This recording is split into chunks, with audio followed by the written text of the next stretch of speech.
दोस्तों, हाल ही में senior politician Satyapal Malik ने कुछ सेंसेशनल स्टेटमेंट दिए हैं प्रधानमंत्री मोदी और पुलवामा हमले के बारे में। और इसमें शॉकिंग ये है कि वो एक खुद भारतीय जनता पार्टी से बिलोंग करते हैं। सत्यपाल मलिक एक बार एमएलए, 2 बार राज्यसभा एमपी और 1 बार लोकसभा एमपी अलीगढ़ से रहे हैं और फिर union minister of parliamentary affair and tourism बने। और पिछले कुछ 6 सालों से ये गवर्नर रहे हैं बिहार, जम्मू एंड कश्मीर, गोवा और मेघालय के। सत्यपाल मलिक ने ये सेंसेशनल स्टेटमेंट करण थापर के साथ किए गए इंटरव्यू में कहा है। मेनली 3 बड़े स्टेटमेंट है जो स्टैंड आउट करते हैं। पहला, पुलवामा हमले में पाकिस्तान का हाथ जरूर था, लेकिन सरकार की मशीनरी नेग्लिजेंस को इग्नोर नहीं किया जा सकता। जब वो पीएम मोदी और national security advisor Ajit Doval के पास गई इस पे बात करने के लिए, तो उन्होंने इस पे चुप रहने के लिए कहा। दूसरा, इन्होंने कहा कि पीएम मोदी बहुत ही इल इन्फॉर्म्ड पर्सन है। तीसरा, इन्होंने कहा कि पीएम मोदी को करप्शन से कुछ खास लेना देना नहीं है। इन सब को जानने के लिए हमें चलना होगा 2014 में, जब बीजेपी पावर में आई थी। बीजेपी के पावर में आने से पहले बीजेपी ने अपने मैनिफेस्टो में कहा था कि वो आर्टिकल 370 हटाएंगे। इसी साल दिसंबर में इलेक्शन हुए जम्मू और कश्मीर में, जहां 2 लोकल मेजर पार्टीज थी। पीडीपी, जिसकी मौजूदा पार्टी प्रेसिडेंट है महबूबा मुफ्ती, और दूसरी थी एनसी, जिसको लीड कर रहे थे फारूक अब्दुल्ला और उनके बेटे उमर अब्दुल्ला। इसके साथ साथ ये इलेक्शन बीजेपी और कांग्रेस भी लड़ रही थी। ये चुनाव काफी हिस्टोरिकल था, क्योंकि कुछ सेपरेटिस्ट नहीं चाहते थे जम्मू कश्मीर में चुनाव हो, लेकिन यहाँ की जनता कुछ और ही चाहती थी। इस इलेक्शन में भारी संख्या में लोग वोटिंग करने आए। इस इलेक्शन की वोटिंग परसेंट 65% थी, लेकिन कोई भी पार्टी मेजोरिटी ऑफ सीट्स नहीं जीत पाई। इसीलिए यहाँ पे 2 पॉलिटिकल पार्टी में अलायंस देखने को मिला। ये पार्टी थी बीजेपी एंड पीडीपी। ये अलायंस काफी मुश्किल था, क्योंकि दोनों पार्टी की आइडियोलॉजी काफी डिफरेंट थी, लेकिन फिर भी इन दोनों पार्टियों का अलायंस हुआ और इस अलायंस को नाम दिया गया एजेंडा ऑफ अलायंस। इस अलायंस में कई सारी चीजों पे दोनों पार्टी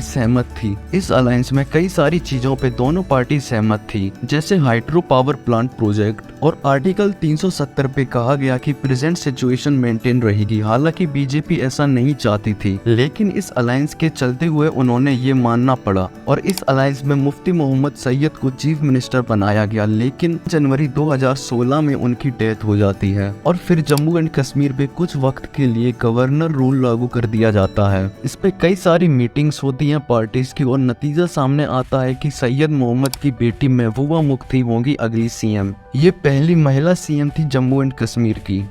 2018 में वो सीएम के पद से मजबूरन रिजाइन कर देती हैं, क्योंकि बीजेपी अपना सपोर्ट वापस ले लेती है, और इसके बाद फिर से गवर्नर रूल लगता है। और अगस्त 2018 में सत्यपाल मलिक जम्मू एंड कश्मीर के अगले गवर्नर बनते हैं। नवंबर 2018 में महबूबा मुफ्ती ट्वीट करके बताती हैं कि उनके पास मेजॉरिटी ऑफ एमएलएज हैं, जिससे कि वो सरकार बना सकती हैं। दूसरी तरफ अपोजिशन के लीडर सज्जद कहते हैं कि उनके पास भी मेजॉरिटी ऑफ एमएलएज हैं, बल्कि उनकी पार्टी ने सिर्फ 2 सीटें जीती थीं, और वो कहते हैं कि उनके पास बीजेपी का सपोर्ट है। गवर्नर सत्यपाल मलिक यहाँ फैसला लेते हैं और स्टेट असेंबली को डिसॉल्व कर देते हैं। इस चीज के लिए इन्हें काफी क्रिटिसाइज भी किया गया। रिप्लाई में वो कहते हैं कि सरकारें सोशल मीडिया पे नहीं बनती हैं। महबूबा मुफ्ती कहते हैं कि उन्होंने गवर्नर को कॉल करने की कोशिश की थी और अपना लेटर फैक्स करने की कोशिश की थी, और ये फेल रहा। रिप्लाई में कहा गया ईद का समय था, इसलिए फैक्स ऑपरेटर काम नहीं कर रहा था, और अगर उन्हें फैक्स मिल भी जाता वो अपना डिसीजन चेंज नहीं करते। और हाल ही में करण थापर के इंटरव्यू में भी करण थापर ने इस बात को लेके काफी ग्रिलिंग भी की।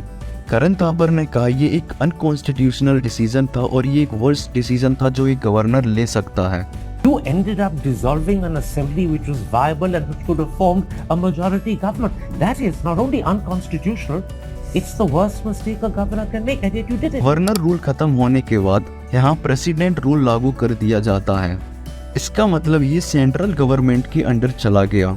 ऐसा होने के 2 महीने बाद 14 फरवरी 2019 को पुलवामा अटैक होता है।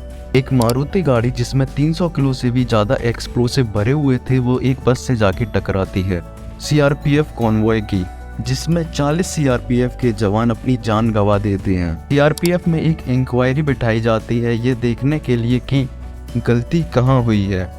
इंक्वायरी में पाया गया कि आईईडी अटैक्स को लेके काफ़ी सारे इनपुट्स थे, लेकिन इस कॉन्वॉय को लेके कुछ खास इन्फॉर्मेशन नहीं थी।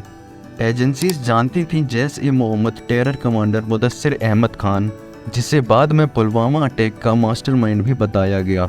ऐसी सिचुएशन में 78 व्हीकल्स की अनयूजुअल कॉन्वॉय 2500 से ज़्यादा सीआरपीएफ जवान सड़क के द्वारा ट्रेवल कर रहे थे जम्मू टू श्रीनगर। सत्यपाल मलिक करण थापर को बताते हैं कि इतनी बड़ी कॉन्वॉय सड़क के जरिए नॉर्मली ट्रेवल नहीं करती है। सीआरपीएफ ने होम मिनिस्ट्री से 5 एयरप्लेन की मांग की थी, लेकिन होम मिनिस्ट्री ने मना कर दिया था और बताते हैं कि इस रूट को ढंग से सिक्योरिटी भी प्रोवाइड नहीं कराई गई थी। और साथ ही साथ कहते हैं पीएम मोदी जम्मू एंड कश्मीर के मुद्दे को लेकर काफ़ी इल इन्फॉर्म्ड है। दोस्तों, आपका इस पूरे मामले के बारे में क्या सोच रखते हैं हमें कमेंट कर जरूर बताइए। और वीडियो पसंद आए हो तो वीडियो को लाइक और चैनल को सब्सक्राइब करना ना भूलें।